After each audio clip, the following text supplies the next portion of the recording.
Since I'm traveling Thailand alone for a month, yes, alone, I thought it's a great opportunity to discuss how important for our mental health is to have some time alone. So let's dig into the topic. Tell me, how much time per day do you actually spend alone? No, don't count the time when you scroll through your phone while having breakfast or watching TV or playing games. I mean real alone time with no distractions of people or technology whatsoever.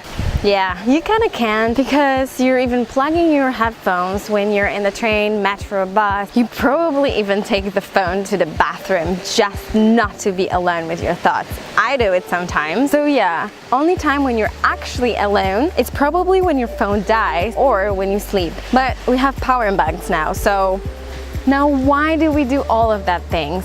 Why we don't like to be alone? Why are we so afraid of? And what are we so afraid of?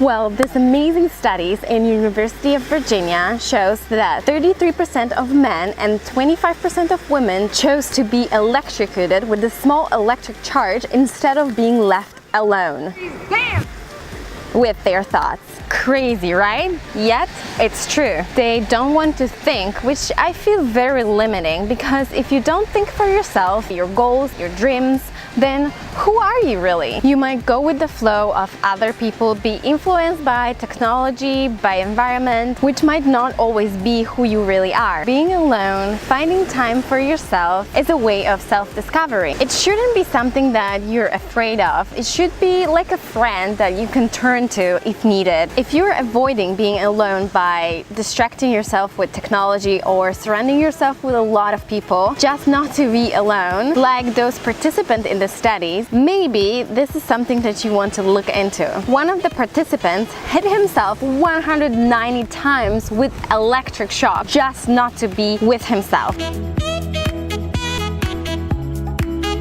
What will happen during your solitude time? You're gonna be forced to think. That's the first thing. By being alone, you center your focus on yourself so you can develop your personality, your interests, your hobbies without any judgment and influence of others, which will lead to feeling more of you, more in your own shoes, when you're in your own skin.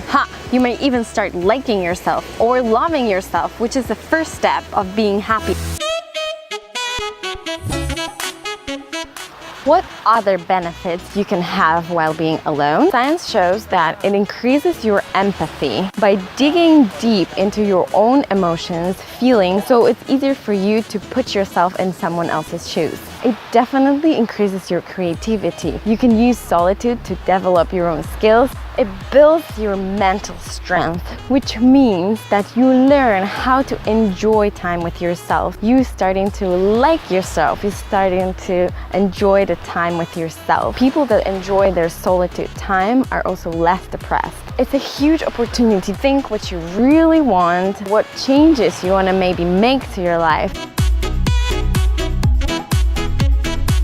There are some preconditions, and only when they are met, you can have truly productive, rich solitude experience. If they're not met, then psychologists actually are saying that you can harm yourself. So I think it's very important to mention that, and always do your own research. So first, it has to be voluntary. You have to want to do it. Second, you have to be able to join a group as desired.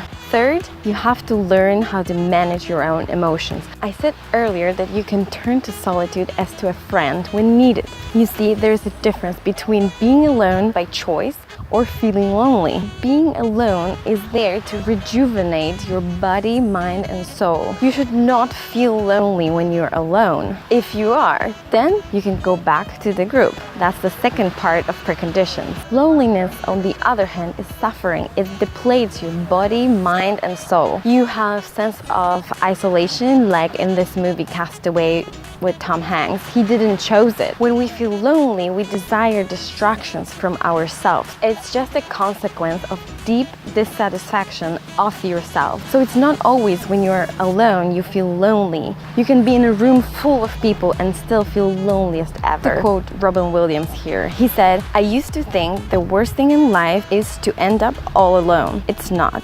The worst thing in life is to end up with people that make you feel alone." What can you do to practice solitude? Just have brief periods of time alone. Find time every day to practice it. Morning coffee before everybody wakes up. Have a hike, have a walk, travel solo for a month, meditate, drive around, whatever works for you best. At first, it might feel uncomfortable. For some, you might even feel excruciating pain, but try it first for 10 seconds, then maybe for 30 minutes, and then for a day. Eventually, it will be familiar and you will feel at ease, and someday you probably feel joy of solitude. Now is the time for you to have a task. So I'll attempt to switch off your screen now. So for 10 seconds, look up from your monitor or your phone and think. Just look around, just acknowledge where you really are. It's a very simple task. Okay, let's go. Ready?